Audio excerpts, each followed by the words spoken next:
Hey everybody, welcome to today's edition of Notre Dame Daily, brought to you, of course, by Fan Arch. I'm Pete Mulroy. All right, let's get right to it, shall we? I closed yesterday's show with a tease to the idea that Penn State could be exploring this thought of making Marcus Freeman its next head football coach. Of course, last week, the Nittany Lions, parting ways with James Franklin, who had been the leader of the program since 2014, posted over 100 wins. He was 104-45 in State College and had 5 seasons of 10 or more wins. For Franklin, though, as we all know, the inability to win games against top opponents, along with a lousy stretch the past couple of weeks, bad loss to previously winless UCLA, a bad loss to Northwestern at home, proved to be that proverbial nail in the coffin. Obviously now in the market for a new head coach with reports indicating that Penn State Athletic Director Pat Kraft is seeking someone who can mold a program via recruiting and remain active in the transfer portal. Marcus Freeman's name has come up. The problem, potentially for Penn State, though, has a few layers here. First, Coach Freeman is very much a major part of the fabric of the University of Notre Dame. He's embraced the culture, instituted one of his own based on respect and accountability, and returned, and this is big, many of the traditions that were removed by the previous coaching staff.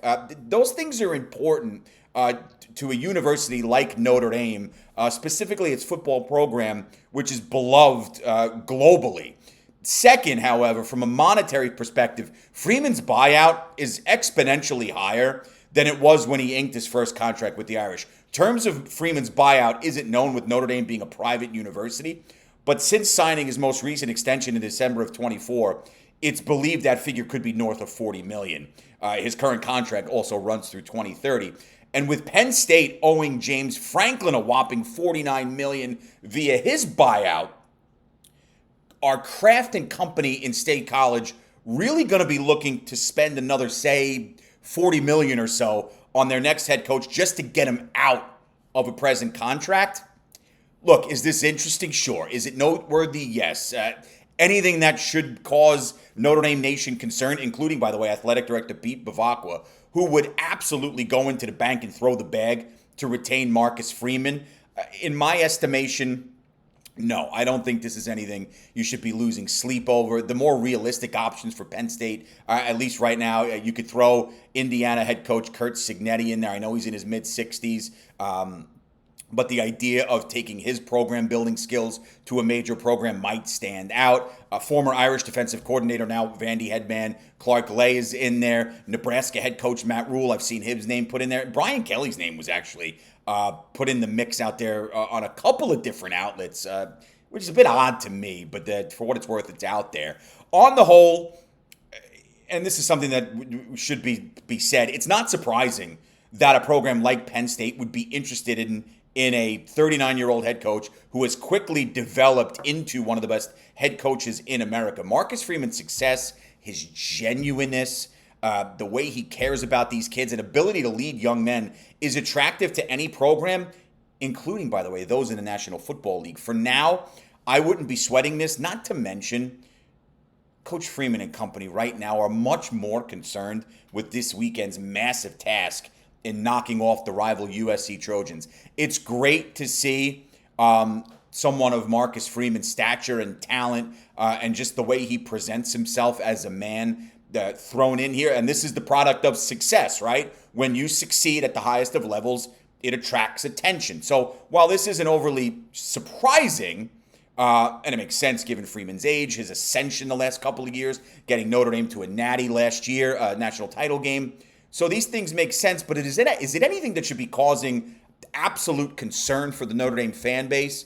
No, it's just a tip of the cap for Marcus Freeman. Hey, keep it up. You're going to get noticed. And, I've said it on previous episodes. I've been saying it for a while. And I know the NFL jobs may not be attractive to some guys. It's complete game changer there, change of tune going to the NFL, dealing with the grown men who make a lot of money. But with the NIL initiative now taking place in college football and the wackiness that is the transfer portal, with all the money involved, specifically across NIL, perhaps there might be more of a jump for these college coaches to the National Football League, because on either side of the aisle, you're dealing with monetary figures, guys who are going to get paid, want their name, image, and likeness out there. It's consistent in the NFL, a business, and it's becoming more prominent, obviously, in collegiate sports, specifically football. I've said for a while, Marcus Freeman's next job isn't going to be in college. If he elects to go to the National Football League, he'll continue to draw interest. The Penn State story is obviously noteworthy, but if you are someone that is panicking over this, I don't necessarily think you should be. As far as this weekend is concerned, it projects as a good one, right? Two impressive offenses going at it in what is essentially a playoff elimination game, with the Irish already having 2 losses on the schedule and USC with a conference loss to Illinois. And while there's obviously a ton of talent on both sidelines, a big chunk of the focus, to no surprise and well-deserved, is going to be on the quarterbacks, Notre Dame's C.J. Carr and USC's Jaden Mayava. Both have the ability to move the ball down the field quickly and in big chunks. For Mayava, while his running game has taken a beating from an injury perspective, the rise of King Miller has been an incredible bonus. So that will help any quarterback, right? Notre Dame knows that damn well. But as it pertains to the passing game, the USC signal caller has a variety of weapons, already north of 1,800 passing yards on the season with 13 scores against just 2 INTs. Mayava has great rapport with his top targets, Mekhi Lemon, that kid's a stud, and Jacoby Lane, both capable of turning any play into an explosive one. They've both combined almost to this point in the season for 1,000 yards through the air with 8 touchdowns between them. Tight ends Lake McCree, Walker Lyons give additional support there as well, and they provide Mayava with reliable targets and, more importantly, ones he trusts. This USC offense is legit. Broke it down yesterday, and their passing offense is one of the best in America. The same can be said for C.J. Carr here. With Mayava goes out and plays well, he probably should be receiving more love in the Heisman race than he is. But if he goes out and plays well in South Bend Saturday night, that profile will increase, and we could pretty much have the same conversation, I think, at least in my estimation, for C.J. Carr. Put together a big-time performance if your Carr under the lights at home against your biggest rival, and why wouldn't you gain some Heisman love? Carr, similar stats to Mayava, over 1,600 yards through the air, 13 scores, 3 INTs, and he's shown he can perform on any stage, which is huge. He's eclipsed 340 yards passing in 2 of the past 3 wins, and he's been one of the main reasons, obviously, the Irish have reeled off 4 straight W's after opening the season 0-2 with 2 losses by a total of 4 points against now top 5 teams. Carr's growing connections, like Mayava has with his, but for C.J. Carr with Malachi Fields, Jordan Faison, Will Pauling, Eli Raridan, and K.K. Smith, have been incredibly fun to watch, and the Irish have reaped the benefits. His rapid ascension is now leading to victories. With the brightest of lights shining down Saturday night in South Bend, the anticipation for this one is high. In an unofficial playoff elimination game, both quarterbacks know they need to be at the top of their games in order to exit Notre Dame Stadium with a victory. I think that's fairly understood. C.J. Carr and Jaden Mayava alone are certainly worth the price of admission. This one's going to be fun. And you talk about putting the ball up in the air. It could take a little bit of a hit here because while both quarterbacks obviously can put up the yards and the points, Mother Nature could be the one who steps in to slow down those numbers. Ahead of Saturday night's game, again, 7:30 p.m. Eastern Time kick, weather reports are showing significant chances for thunderstorms and rain showers here. So, what might that mean for the Irish? From a Notre Dame perspective, it may not be the worst thing in the world, and you can take a look at the day versus evening breakdown in the NDD weather graphic there. Sure, being down your starting center in Ashton Craig hurts, but the trust Joe Rudolph, Freeman, and the Irish O-line as a group have in new starter Joe Otting at the center position softens the blow, as did Otting's play, albeit in limited action, last weekend against NC State. So from an X's and O's perspective, wet weather may mean more carries for Jeremiah Love, Jadarian Price, and Aeneas Williams. That's obviously never a bad thing. I don't expect Mike Denbrock to go full-blown 2016 Brian Kelly, where the Irish threw the ball almost north of 30 times in a literal hurricane during a loss in Amon freaking soon at North Carolina State. That won't happen. And while steady rain doesn't mean that you cannot throw the football, it may lend itself to running an offense that leans more on the offensive line in the run game. For as good as USC's been in that regard this season, and I do not want to dismiss what the Trojans have done on the ground, They're banged up back there. King Miller has been a revelation. But if things come down to a ground and pound game, to me, advantage Irish. The Notre Dame O-line has been playing incredibly well of late, and we all know what exists behind them with Carr, Love, Price, Williams, and company. Add in the ability for the Irish defense to create pressure and uneasiness up front for the opposition, as they've done the past month plus, right?